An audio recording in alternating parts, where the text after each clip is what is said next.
Muy buenas tardes, amigas y amigos presentes y no presentes a través de nuestras redes sociales. Aquí estamos en nuestra tercera charla de formación del Centro de Estudios Aurora. Aquí, miembros del Departamento de Derecho Público, nos hemos organizado en distintas charlas de formación en miras al proceso constituyente que nos encontramos viviendo hoy en día como nuestro país.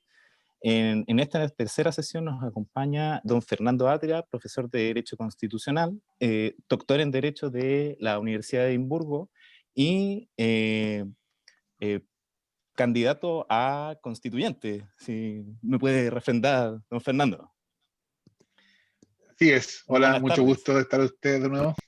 Así es, candidato por el Distrito 10 de Santiago.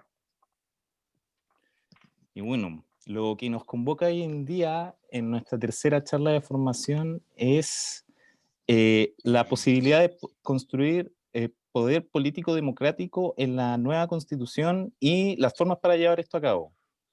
Para eso, primero nos expondrá aquí nuestro invitado una breve reseña o referencia a lo que a qué nos basamos o qué nos referimos con la construcción de poder político democrático y cómo nos enfrentamos actualmente ante dicha disyuntiva en el proceso constituyente que nos toca vivir. Don Fernando Date, muy buenas tardes.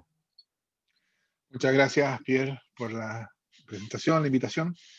Y me gustaría, sí, hacer una breve exposición, pero no muy larga, para que quede tiempo para la conversación posterior, sobre el tema, porque el tema que ustedes han puesto yo creo que es un tema central, y es un tema que en general resulta opacado en su importancia por parte de la reflexión constitucional, que de un modo, a mi juicio, poco reflexivo, dice, y ustedes lo habrán escuchado, supongo yo, más de una vez, que la función fundamental de una constitución es limitar el poder. Yo creo que eso es un error manifiesto. Ojo, no porque el poder no necesite ser limitado, es evidente que la constitución limita el poder, sino porque no puede ser pensado como el primer problema de una constitución. Tiene que ser pensado como el segundo problema, en el mejor de los casos. Porque el primer problema es el problema al cual la pregunta de ustedes se refiere. Y solo si uno lo ve así, uno entiende cuál es el problema constituyente actual. Porque el problema que tenemos hoy día no es que tengamos un poder que no tiene suficientes limitaciones, es al contrario. Tenemos un poder tan intervenido, tan limitado, que no alcanza la constitución actual a constituir un genuino poder democrático. Y eso creo yo, eso no es casual, por supuesto. Esto fue parte del diseño original. Pero ese es el problema fundamental. Y como es el problema fundamental, ese es el test fundamental de la nueva constitución. Si la nueva constitución no logra constituir un poder político democrático eficaz, lo que he dicho en términos corrientes, si la nueva constitución no logra configurar una política distinta, entonces lo que yo creo que va a haber que decir es que la nueva constitución fue un fracaso. No fue. Si la nueva constitución logra hacerlo, ahí diremos, la política es distinta, la política cambió, porque cambió la decisión fundamental sobre la política, la constitución. Entonces, esta pregunta, ¿cómo configurar, constituir poder político en una nueva constitución? Es la pregunta fundamental. No es la única pregunta, por supuesto hay muchas otras cosas también, derechos sociales, nuevo modelo de desarrollo, constitución feminista, hay muchas otras cosas que decir. Pero yo diría que la fundamental es la que se refiere a la constitución de un poder político democrático. Y yo creo que para avanzar en esa dirección, lo primero que uno tiene que notar es una afirmación que puede parecer contraintuitiva en el momento actual. Porque como resultado de 30 años bajo un poder político neutralizado, y en ese sentido un poder político que priva al pueblo de su agencia, lo incapacita, el resultado de eso ha sido una política institucional notoriamente deslegitimada, ¿no? Deslegitimada a un punto, diría yo, extremo. Y entonces eso se manifiesta en la discusión pública como un rechazo a la clase política o a los políticos, que de hecho fue explotado ese rechazo por la propia campaña del rechazo para el plebiscito del 25 de octubre, ¿no? Que la nueva constitución le iba a dar más poder a los políticos y ya estamos hartos de los políticos, etc. Pero esa, creo yo, es la primera condición. la nueva política, la política de la nueva constitución, tiene que ser una política que tenga más poder, que pueda hacer las cosas. Y esto es lo que puede parecer contraintuitivo. ¿Cómo es que en un momento de deslegitimación de la institucionalidad política, la solución pasa, no se reduce a, pero pasa por crear una política con más poder? Eso parece contraintuitivo, pero yo creo que cuando uno se pone a reflexionar con cuidado, es evidente qué es lo que significa. Por ejemplo, yo creo que uno de los momentos en que esta crisis de legitimación, que estamos en uno de cuyos momentos terminales nosotros nos encontramos, uno de los momentos de aceleración se vivió con el movimiento No Más AFP y las masivas marchas contra las AFP que hubo, bajo un gobierno socialista. Y lo que los ciudadanos que marcharon observaron es que pese a toda esa manifestación ciudadana, la política institucional no pudo considerar seriamente la posibilidad de un sistema de pensiones sin AFP.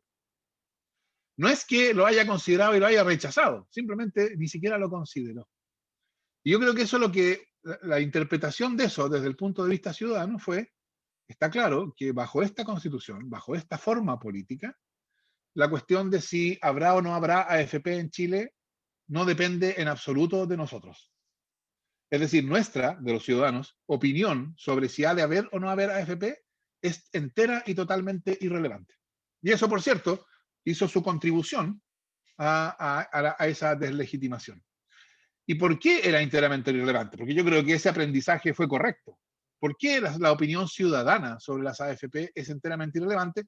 Porque la política institucional no tiene poder para acabar con las AFP. El poder de las AFP es muy superior al poder de la política institucional. Si la política institucional tuviera poder para acabar con las AFP, entonces tendría sentido que los ciudadanos discutiéramos, los ciudadanos y ciudadanas discutiéramos sobre si queremos acabar con las AFP. Porque lo que le daría sentido a esa discusión es que nosotros sabríamos que si nosotros decidimos que queremos acabar con las AFP, entonces la política institucional podrá tomar las decisiones que sean necesarias. Y por cierto, si nosotros decidimos no acabarlo, podrá reformarlas, corregirlas, regularlas, etc. Es decir, el hecho de que la política institucional carezca de poder es una medida de la falta de poder de los ciudadanos. Porque la política institucional es el modo a través del cual los ciudadanos actúan para producir cambios institucionales. No es esa la manera en que hoy día se ve, por cierto, pero ese es nuestro problema fundamental. Entonces, la primera condición de la nueva constitución es crear un poder institucional capaz de actuar. Y para eso, bueno, hay una primera pasada que es, creo yo, obvia, que uno podría decir es la pasada negativa, la erradicación de todas las trampas y cerrojos constitucionales, que es algo que yo creo que va a ser bastante fácil, precisamente por la regla de que la nueva constitución va a tener que ser acordada por 2/3 desde una hoja en blanco, ¿no? Eso quiere decir que todos los cerrojos van a quedar afuera, porque la pregunta obvia sería, ¿por qué alguien va a aceptar poner en la nueva constitución trampas o cerrojos que lo perjudican si puede oponerse? Entonces es poco probable que reglas tramposas puedan ser aprobadas en un proceso constituyente que exige el acuerdo de 2/3. Y como es desde una hoja en blanco, el hecho de que no reciban esos 2/3 de apoyo quiere decir que no van a estar en la nueva constitución. Entonces lo que yo espero que la constitución configure, por lo menos de ese punto de vista básico, es un poder cuyas reglas son reglas no tramposas, es decir, reglas democráticas. Lo cual quiere decir abolir las distintas categorías de leyes y las leyes orgánicas constitucionales, los quórums contramayoritarios, eliminar o modificar considerablemente la configuración, composición y atribuciones del Tribunal Constitucional, etc. Pero eso no necesariamente es todo lo que hay que decir. Esa es la primera pasada, la negativa, que sería, por cierto, un gran avance. Pero después viene una discusión más profunda. Y es la discusión que yo creo que es cada vez más sentida como importante de lo que da muestra el éxito que ha tenido la metáfora usada por Roberto Gargarella para hablar de la Constitución, ¿no? Todo el mundo hoy día habla de que lo importante es qué es lo que pasa en la sala de máquinas. Y lo que yo creo que muestra el éxito de esa metáfora es la conciencia de que, además de la eliminación de los cerrojos constitucionales, es fundamental organizar las instituciones del Estado de modo de asegurar que tenga poder de acción. Y eso pasa por discutir formas de semipresidencialismo, yo diría parlamentarismo, pero no me extrañaría que no hubiera audacia suficiente para llegar tan allá en la Convención Constitucional, y entonces va a haber, supongo que tenemos alguna forma de semipresidencialismo. Quizá, probablemente eso va a llevar o que haya un parlamento unicameral, o al menos una división considerable de las competencias entre ambas cámaras, y que el impulso político esté en la Cámara Baja, que es propio de un sistema parlamentario o semiparlamentario o semipresidencial, etcétera. Entonces yo creo que ahí hay muchas cuestiones que tendrán que ser discutidas en cuanto a la forma de organización del Estado, y yo espero que en esa dimensión se pueda avanzar, descentralización, etc. Pero yo creo que esa es una dimensión, la dimensión, por así decirlo, de la creación de poder, de un poder democrático eficaz por la vía de organizar instituciones que permitan el ejercicio de ese poder. Pero hay otra dimensión, creo yo. Y es que, y esto yo creo que es algo en general verdadero, el poder que se maneja en el momento institucional no es un problema, un poder generado en el momento institucional. El poder que se maneja en el momento institucional es un poder que actúa representado en ese momento, pero que viene de afuera. Y por poder me refiero a todo el poder, ¿no? Entonces, por ejemplo, en el momento institucional hay quienes hablan, por ejemplo, por el poder económico. Y el poder que ellos blanden, el poder que ellos usan, no es el poder que ellos generan en sus conversaciones parlamentarias en los pasillos del Congreso. El poder que ellos usan es el poder que les da hablar a nombre del poder económico. Y entonces, frente al poder económico, que está muy presente, y cada uno tendrá sus opiniones y posicionamientos respecto de quién habla por el poder económico. Yo tengo la mía, por cierto, pero bueno, dejemos eso de lado. Pero el poder económico, y lo sabemos, está muy presente en el momento institucional. Hay muchos que hablan por él. Pero frente a ese poder, ¿qué poder hay al otro lado? Es decir, ¿qué poder de similar o mayor envergadura se opone o se enfrenta al poder económico? En teoría, en principio, lo que debería ocurrir es que el poder alternativo es el poder del pueblo, el poder del ciudadano, el poder social, que está también, o debería estar, representado en el momento institucional. Debería haber quienes hablan por la sociedad, por el pueblo, etc. Eso, por supuesto, hoy no ocurre. Porque como producto de esta crisis tan larga de legitimación, la relación entre la política institucional y la sociedad está hoy día totalmente cortada. Y se manifiesta, como ya les decía yo, en este discurso contra los políticos, la clase política, el duopolio, la casta, etc. Pero eso lo que quiere decir es que en el momento institucional no hay un poder que pueda enfrentarse al poder económico. Y la consecuencia de eso, la verdad es que es obvia, ¿no? La consecuencia de eso es que el poder económico, por regla general, se va a salir con la suya. ¿Y eso cómo lo van a sufrir los ciudadanos? ¿Cómo lo han sufrido estos últimos 30 años? Cada vez mayor, de modo más claro, como abuso. Porque el abuso es la consecuencia de un poder político incapacitado para limitar la voracidad del poder económico. Entonces, ese vínculo entre el momento institucional y la sociedad, el pueblo, la ciudadanía, la gente, etc., necesita ser restablecido como condición de la creación de un poder institucional eficaz. Porque tiene que ser un poder institucional que sea capaz de canalizar ese poder social. Nosotros hemos visto esto en operación en circunstancias puntuales, porque esto va contra la lógica de la política que conocemos. Pero en algunos momentos, por razones que puede ser interesante discutir en su momento, etc., pero que ahora podemos tomar como hechos, en algunos momentos la política se ha visto se ha visto forzada a no ser más que el conductor de demandas que vienen de la sociedad. Y cuando eso ocurre, esas demandas adquieren un poder muy superior de cualquier otra, que es lo que ha pasado sobre todo con el primero, pero también con el segundo, de los retiros de fondos previsionales, ¿no? Ahí la política tuvo poder para enfrentarse a las AFP y al poder económico.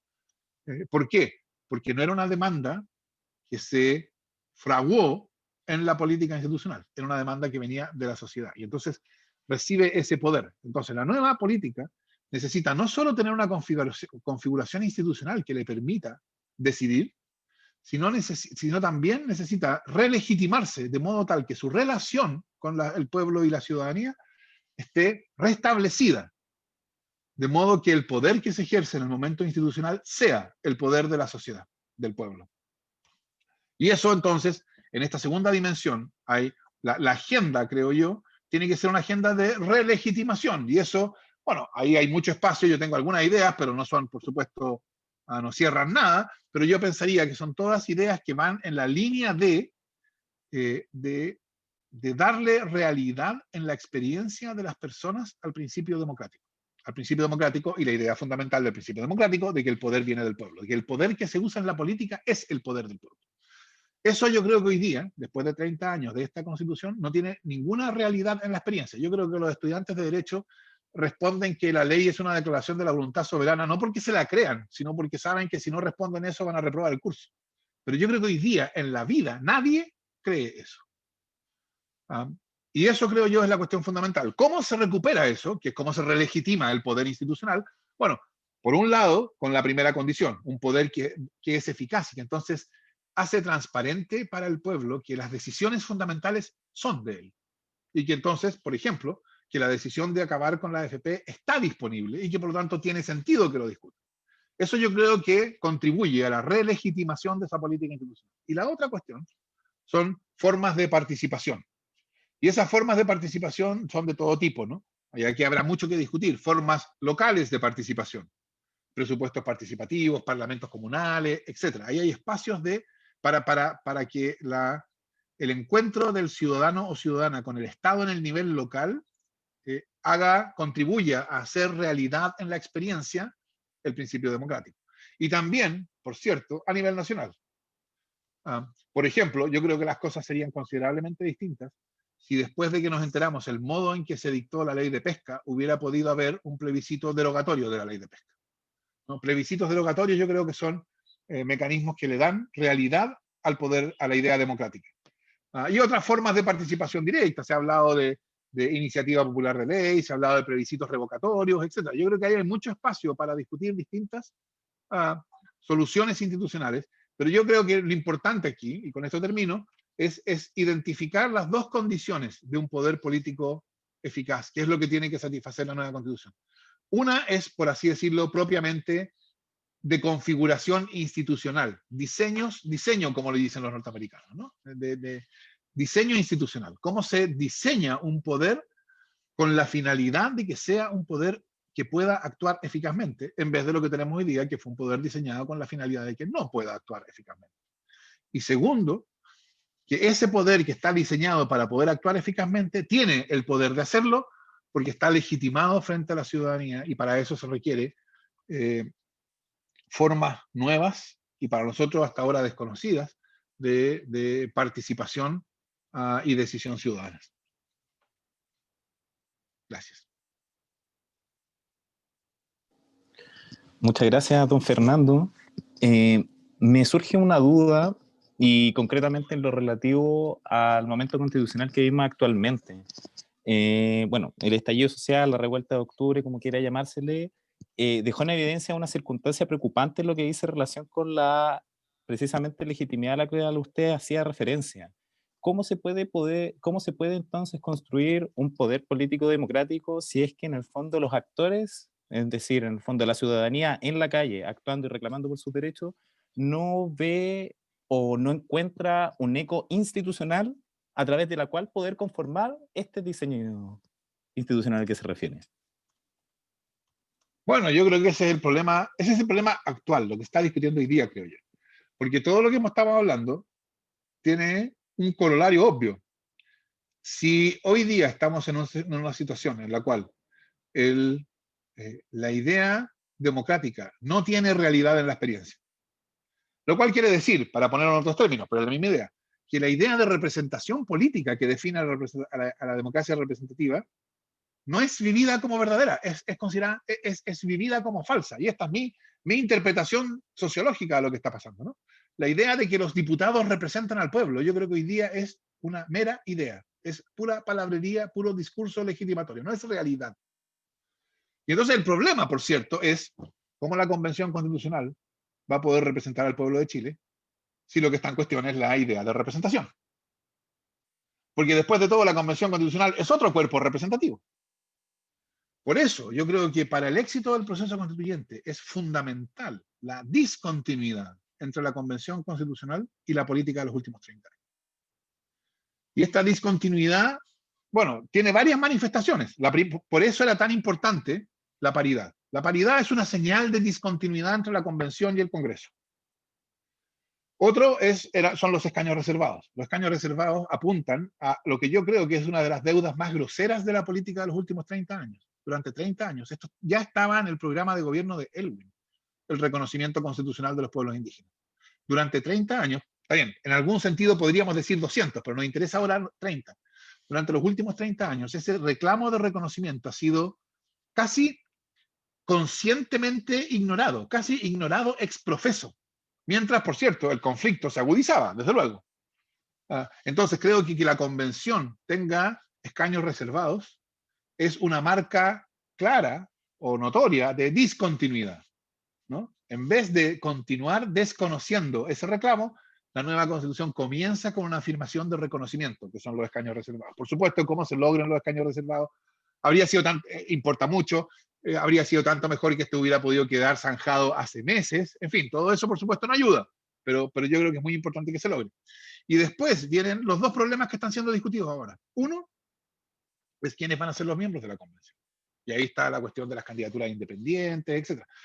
A mí no me gusta mucho la expresión independiente ahí, pero porque de lo que se trata es representantes del movimiento social que irrumpió el 18 de octubre. ¿Cómo ellos van a estar en la convención? ¿Cómo ese movimiento va a estar representado?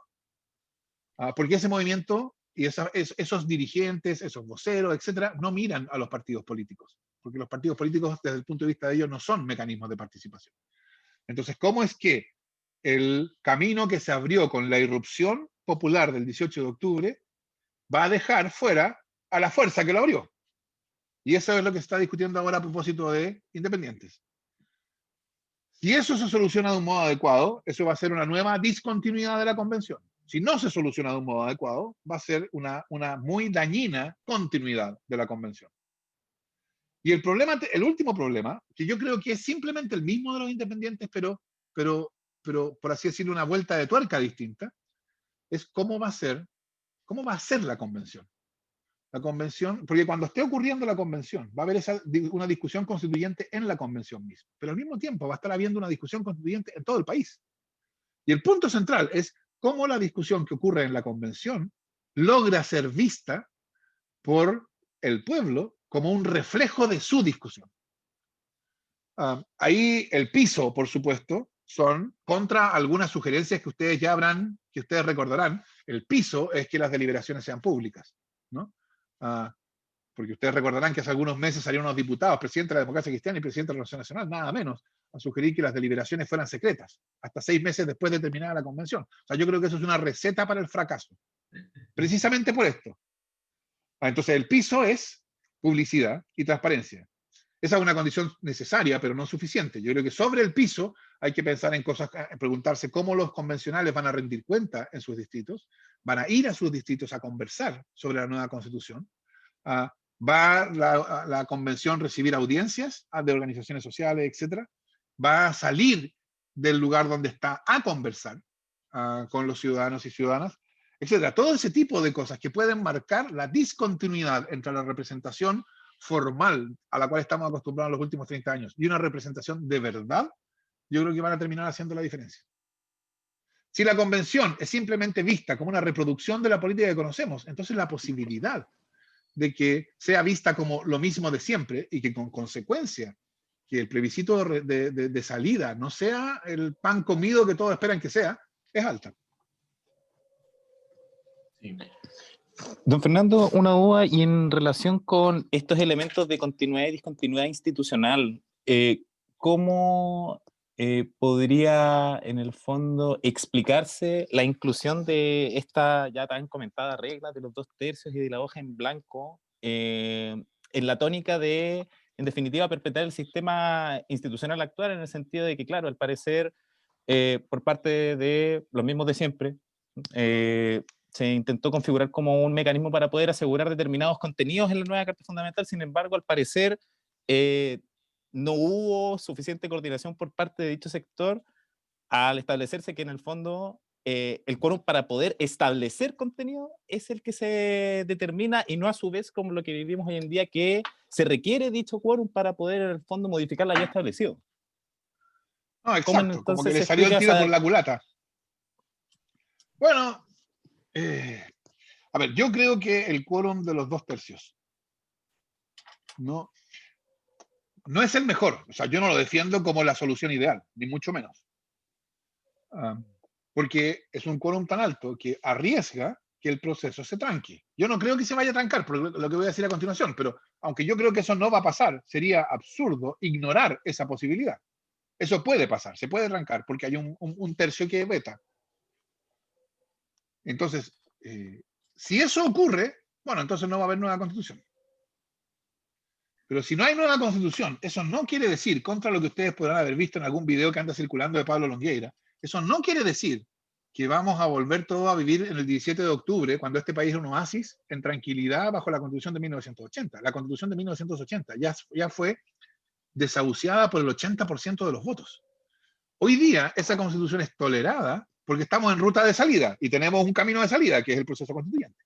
Si ese proceso se cierra sin darnos una nueva Constitución, porque no se llega a acuerdo, porque se tranca el proceso, porque termina siendo visto como una cocina política y entonces el proyecto de nueva constitución es rechazado en el plebiscito, por cualquiera de esas cosas, entonces lo que va a pasar, creo yo, va a ser, no es que volveremos al oasis, sino que vamos a dar un paso en la profundización del conflicto, de la crisis política que hoy día vivimos. No hay que olvidar que la Constitución del 25 surgió de una crisis política que duró casi una década. O sea, de eso estamos hablando. Yo creo que ese escenario no va a ocurrir, precisamente porque una crisis de esa envergadura, nadie gana con eso. Hasta el poder económico necesita tranquilidad y orden para poder funcionar. Entonces, como nadie gana en ese escenario de fracaso, yo creo que ese escenario es un escenario que no va a ocurrir. Y si no ocurre ese escenario, entonces, o sea, si la regla de los 2/3 no tranca el proceso, lo que la regla de los 2/3 va a hacer va a funcionar como el criterio para determinar qué entra y qué no entra en la Constitución. Y en esos términos, yo creo que es una regla que es enteramente compatible, aunque no es la mejor, es enteramente compatible con que nos demos una nueva Constitución que logre configurar un poder de verdad.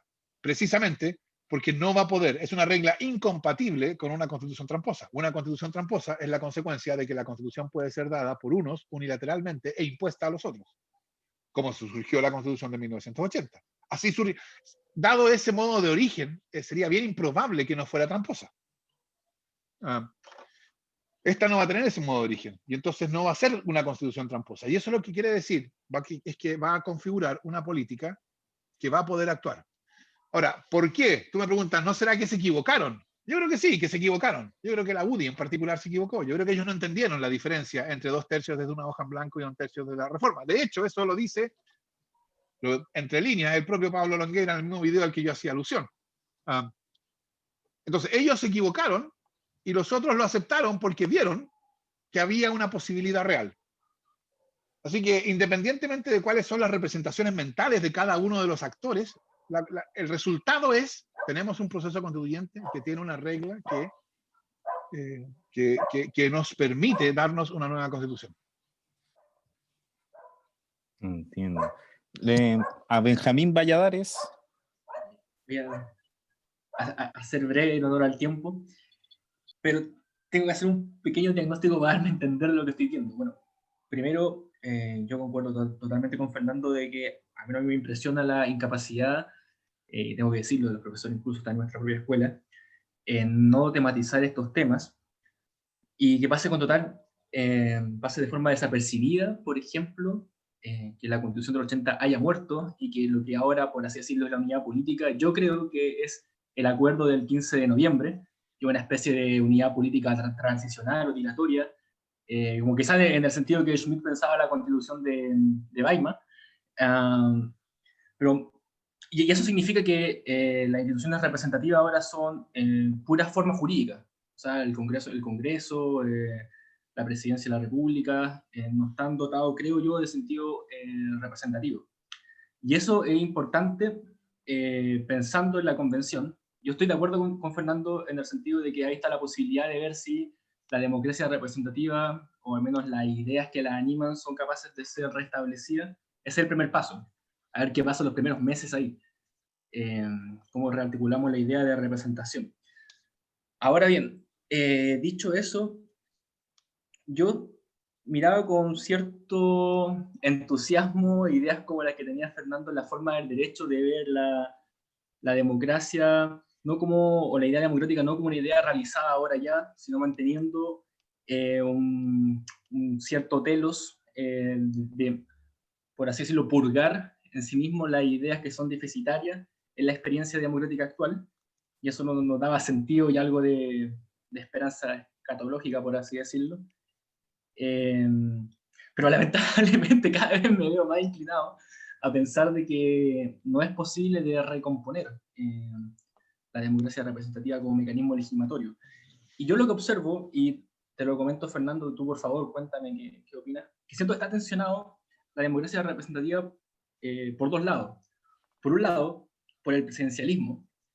Yo sé que no es una idea muy valorada en Chile, sobre todo desde la academia, pero yo siento que hay un convencimiento de que el presidencialismo es orden y capacidad de decisión. Y no digo que efectivamente lo produzca. O sea, parte de la experiencia de la Constitución del 80 es la ineficacia de la institución presidencial para poder tomar decisiones porque necesitan los quórum en el Congreso, etc. Pero sí creo que hay un convencimiento sociológico sobre eso.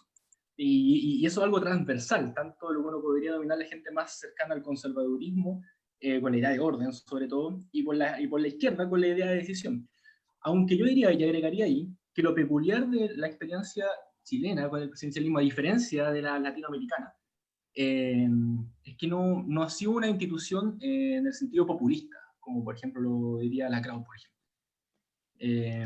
En el cual el líder, a través de un conjunto de conceptos vacíos, articula demandas populares en sentido de violencia. Yo no creo que eso es lo que haya pasado. Puede pasar, por cierto que sí, pero yo no lo veo de momento. Eh, Dicho eso, una tensión creo que está por ahí. Y la otra es la que estamos viendo ahora. Son en los cabildos. O sea, en esa idea de que los ciudadanos participan de forma no mediada, institucionalmente, o digamos, a lo menos por partidos políticos, en la experiencia política.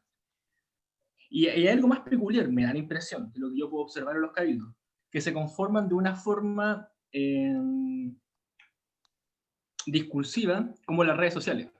Es decir, con un conjunto de personas que piensan más o menos igual. O sea, no hay esa experiencia de encuentro y como yo siento que es como tu propuesta en la forma del derecho de que haya poder comunicativo, en el sentido habermasiano de representación. Eso está totalmente alejado como de la experiencia política que se vive en ese tipo de instancias. Entonces, eso, sumado a que no sé, te extrapolo el artículo 1 del Código Civil al artículo 1 de la Ley de Partidos Políticos, de que bueno, los partidos son la mediación entre el Estado y la persona y contribuyen a la formación de la voluntad común. O sea, yo creo que es más creíble decir que la ley es la voluntad del pueblo que decirlo de los partidos políticos. Y la democracia representativa, o sea, yo creo que tu tesis va para otro lado, por eso que formar de fuerza común, o al menos como un intento de ir hacia allá. Yo tiendo a pensar que sin esa pieza es imposible recomponer la democracia representativa y generar poder comunicativo y todo esto. Pero en fin, es una reflexión. Y por favor, adelante Fernando, lo importante es lo que digas tú, Bueno, lo que diga yo. voy a reaccionar a esa reflexión, pero explícitamente como profesor de Derecho y no como candidato. Probablemente no es muy inteligente que reaccione como profesor de Derecho y no como candidato, dado que soy candidato. Pero bueno, también soy profesor de Derecho. Yo creo que las instituciones políticas suponen ciertos... Espérame.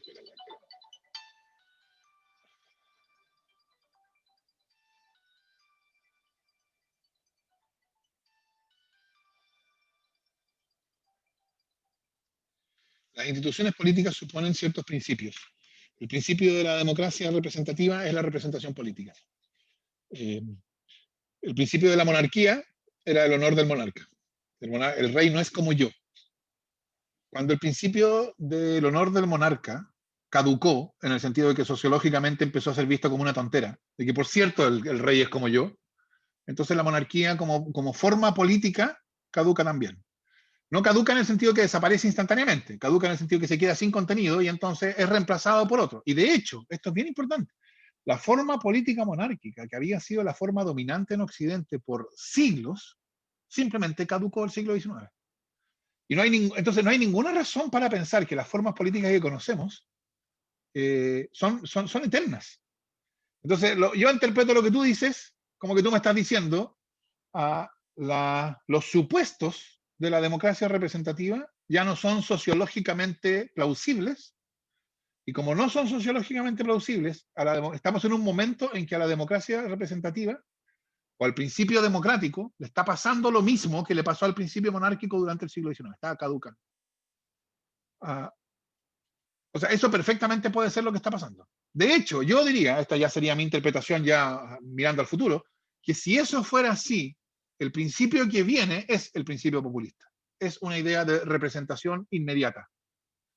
Y la representación inmediata no necesariamente es más adecuada, más respetuosa de los derechos humanos, o sea, no tiene por qué ser bueno lo que viene. Ahora, si yo al mismo tiempo soy candidato, es porque yo creo que todavía hay espacio para buscar rehabilitar por lo menos algunas de las condiciones de la democracia representativa. Y yo creo que esas condiciones son fundamentalmente dos, y están vinculadas, por supuesto. Fundamentalmente es la idea de representación política. Yo creo que la idea de representación es condición de la acción política. No hay acción política sin representación. Y yo esto lo explico alguna vez, quizá lo he hecho, me estoy repitiendo lo que ya les he dicho a ustedes en alguna otra reunión de Aurora, pero esto yo lo explico diciendo, ¿qué es lo que decían los opositores al movimiento estudiantil del 2011? Decían, los estudiantes que marchan no representan a nadie, son ellos mismos. Es un grupo de presión que lo que quiere es más plata para ellos. Chocolate por la noticia, todos quieren más para ellos. Precisamente al negarles representatividad, lo que están haciendo, lo que hacía el Mercurio, por así decirlo, era negar el contenido político. Lo suyo es una pura presión fáctica y tiene que ser respondida en el nivel de las presiones fácticas. Todo el discurso que pretende presentarlo como algo más que la demanda de un grupo de interés, todo el discurso acerca de los derechos sociales, el derecho a la educación, todo eso es simplemente una máscara, porque en realidad no representan a nadie. ¿Y cuál era ese discurso? Ese era un discurso en que el movimiento estudiantil se arrogaba, reclamaba representatividad, porque se reclamaba estar actuando a nombre del pueblo. Es el pueblo el que demanda educación pública gratuita y de calidad, porque esa es una demanda no de un grupo de presión, sino de justicia. Y la demanda de justicia la hace el pueblo, no la hace un grupo de presión. Entonces, yo creo que cuando hablamos de democracia representativa, estamos hablando de la posibilidad de realización del principio democrático. No creo que haya otra forma. Por supuesto, uno puede ser sorprendido por la historia, uno siempre tiene que estar abierto a eso, pero de lo que sabemos ahora, creo yo que las formas alternativas son formas, en este sentido, no democráticas. Entonces, lo primero que creo yo es fundamental, o sea, de lo que esto depende es la rehabilitación de la idea de representación política. O sea, yo voy a reuniones con organizaciones sociales y escucho que me preguntan, ¿cómo podemos hacer para estar nosotros representados en la convención? Y en muchos casos, cuando ellos dicen para estar nosotros representados en la convención, lo que ellos quieren decir es para que uno de los nuestros esté en la convención. Bueno, si eso es la manera de representación, entonces en la convención van a estar representadas no más de 155 organizaciones sociales, en el mejor de los casos, ¿no? Porque no hay más cupos. Es evidente que para que haya representación tiene que haber una forma alternativa, y la forma alternativa tiene que ser, me representa porque A, es como yo, y B, comparte mi posicionamiento político. Y esas son las dos cosas que hoy día están más en cuestión, como genuina representación. Y para que esa representación, creo yo, la representación propiamente política, se rehabilite, yo creo que la cuestión fundamental es la posibilidad de la discusión pública. Y yo creo que hoy día lo que vemos es que las condiciones de la comunicación, de la discusión pública, hacen que lo que usando lenguaje habermasiano uno podría llamar el poder comunicativo sea reemplazado por poder comunicacional, ¿no? El poder de los argumentos es reemplazado por el poder de Cambridge Analytica. Y el poder de Cambridge Analytica es simplemente poder fáctico, es un poder que está a la venta, ¿no? Es simplemente poder fáctico que se disfraza de poder comunicativo. Si la democracia es puro poder comunicacional, entonces la capacidad racionalizadora de discusión pública desaparece y entonces la representación política pierde sus condiciones de vigencia sociológica. ¿Será así? ¿Será que ya perdimos eso? Y que entonces tú, Benjamín, tienes razón y que el tiempo de la democracia ya se acabó como se acabó el siglo XIX, el tiempo de la monarquía. Yo todavía no he llegado a esa conclusión, pero por cierto que es una posibilidad. En Chile tenemos la ventaja de que podemos imputar parte importante del problema a la Constitución, ¿no? Entonces podemos tener alguna moderada esperanza de que un cambio constitucional puede enfrentar por lo menos algunas de las dimensiones del problema y entonces crear espacio para ir construyendo el resto. Algo muy cortito.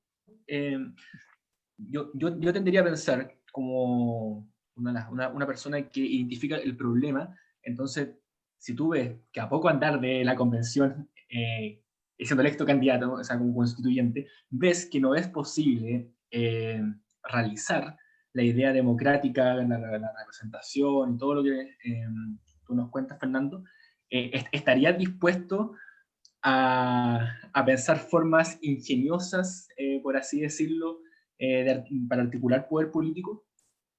No, yo creo que hoy día se necesita creatividad institucional, sí.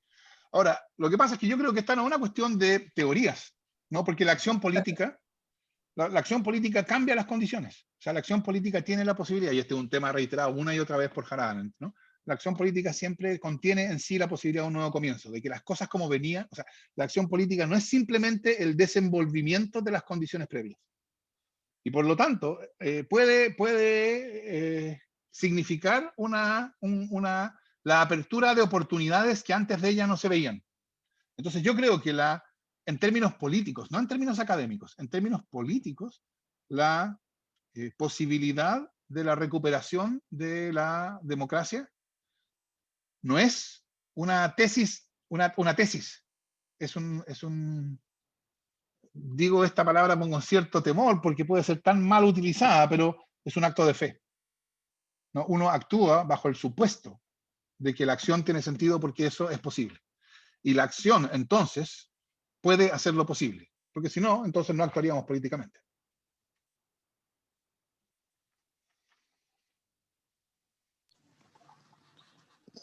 Bueno, ha sido bastante ilustrativo la conversación que hemos tenido, don Fernando. Para dar un cierre y yéndonos un poco a lo que es no, pero espérate, pero es que Sebastián estaba pidiendo la palabra hace rato. ¿Y cómo lo va a dejar? Disculpa. Disculpa, Sebastián.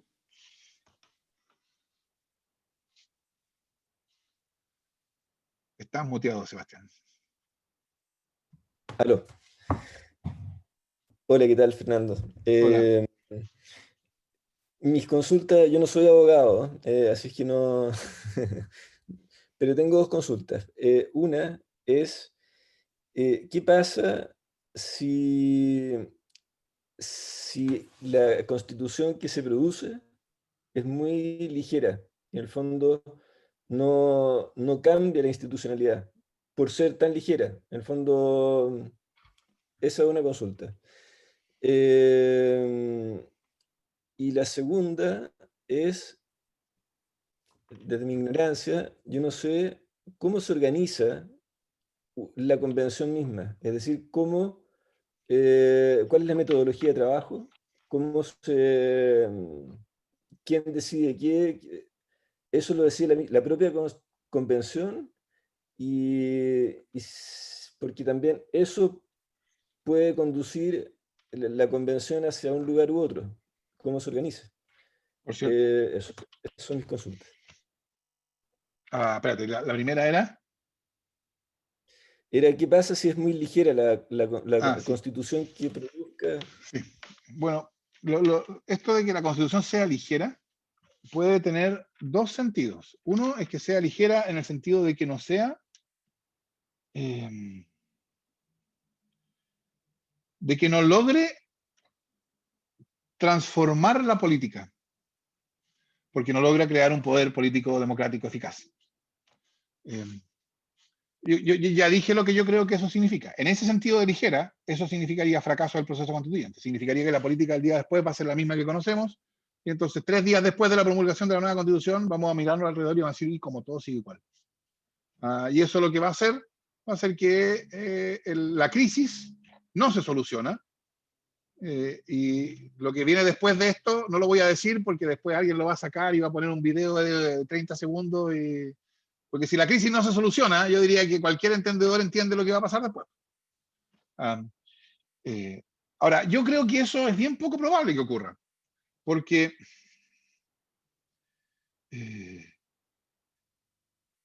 precisamente nos protege de ese escenario la regla de los 2/3. Esta es la ironía del asunto. Porque a mí no me extrañaría que, dadas ciertas condiciones, lograra ser, digamos, la correlación de fuerzas en la convención fuera una correlación en que entre la derecha y sectores de la concertación que tienen temor a una transformación del modelo neoliberal, lograran, o sea, yo creo que esto no va a pasar tampoco, pero no me extrañaría tanto que lograran hacerse con la mayoría de la convención. Yo creo que eso es poco probable, pero no imposible. Que esos sectores, la derecha más la concertación más pro-neoliberal, tengan 2/3 es prácticamente imposible. O sea, yo lo cuento eso como una imposibilidad política. Entonces, en algún sentido, irónicamente, la regla de los 2/3 nos protege de que pase eso. Que sea ligera en el sentido de que no transforme lo suficiente. Puede ser ligera en otro sentido. Puede ser ligera en el sentido de que la regla de los 2/3 haga que muy poco llegue a la Constitución. Ligera en el sentido, por así decirlo, de una Constitución como se ha llamado mínima. Yo creo que ese es un problema mucho menos grave, porque aquí también hay una cierta ironía, porque la consecuencia de una Constitución mínima es el empoderamiento de la política. Porque una Constitución mínima significa que hay menos cosas que están removidas constitucionalmente de la política del día a día. Entonces, yo no soy partidario de una Constitución mínima, creo que esa es una discusión que, bueno, en fin, es otra discusión. Pero en todo caso, creo que una Constitución que fuera mínima, bueno, sería un poco ridícula. Yo creo que darnos una constitución en el 2021 parecida a la constitución norteamericana de 1789 sería un poquito ridículo porque, bueno, el mundo ya no es el de 1789, ¿no? Pero en ese caso, el efecto que eso tendría sería, irónicamente, exactamente el efecto que necesitamos. Sería un efecto de empoderamiento de la política del día siguiente. Así que si tú por ligera quieres decir mínima en ese sentido, yo creo que eso no sería, o sea, probablemente eso sería un problema en otros sentidos, que no tendría derechos sociales, etcétera, y eso no es gratis. Pero eso, lo que no está en la Constitución, se podría luchar por ello en la política del día siguiente sin que estuviera constitucionalmente intervenido. Entonces, en ese sentido, yo creo que una Constitución mínima es mucho menos problemática que una Constitución, en el primer sentido, ligera. Respecto de cómo va a funcionar la convención, lo que tú dices es correcto. Esa es una cuestión que va a decidir la convención. Lo primero que va a tener que decidir la convención es su reglamento de operación. En Bolivia estuvieron un año discutiendo el reglamento. Nosotros tenemos un año para toda la convención. No va a ser fácil, pero yo creo que por eso es bien importante lo que yo decía antes. Toda la discusión en la convención va a estar ocurriendo, creo yo, bajo el espectro de que el fracaso del proceso constituyente hunde al país en una crisis política de proporciones. Y por cierto, una forma de fracasar es que la convención nunca podría llegar a discutir el contenido de la nueva constitución porque se tranca ya en el reglamento. Entonces, eso puede pasar, pero como esa es la consecuencia de ese escenario no le conviene a nadie, como yo creo que nadie gana ante el fracaso del proceso constituyente, yo creo que consideraciones políticas obvias llevarían a concluir que es un escenario poco probable. Un escenario que no le conviene a ninguno de los actores es poco probable. Una última cosita. ¿Podría ser que esta constitución fuera una especie de constitución de transición, como que empezara la verdadera transición a la democracia con esta constitución? Sí, yo creo que lo que este proceso hace es cierra el ciclo político que comienza el 11 de septiembre. Nosotros pensamos que ese ciclo se cerraba con el plebiscito del 5 de octubre del 88. Bueno, nos equivocamos por 30 años. Porque yo creo que ese ciclo se empieza a cerrar ahora.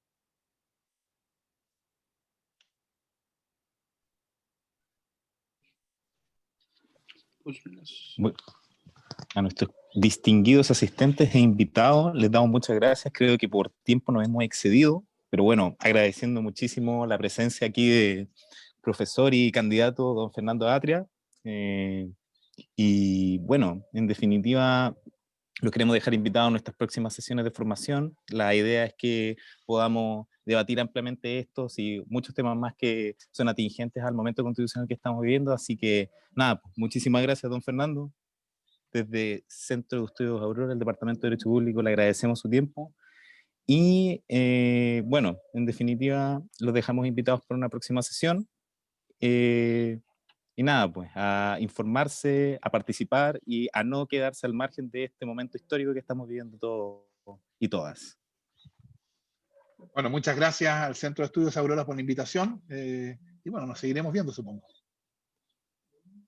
Así será. Bueno, dicho lo anterior, le damos cierre a la charla de formación. Muchísimas gracias a todos.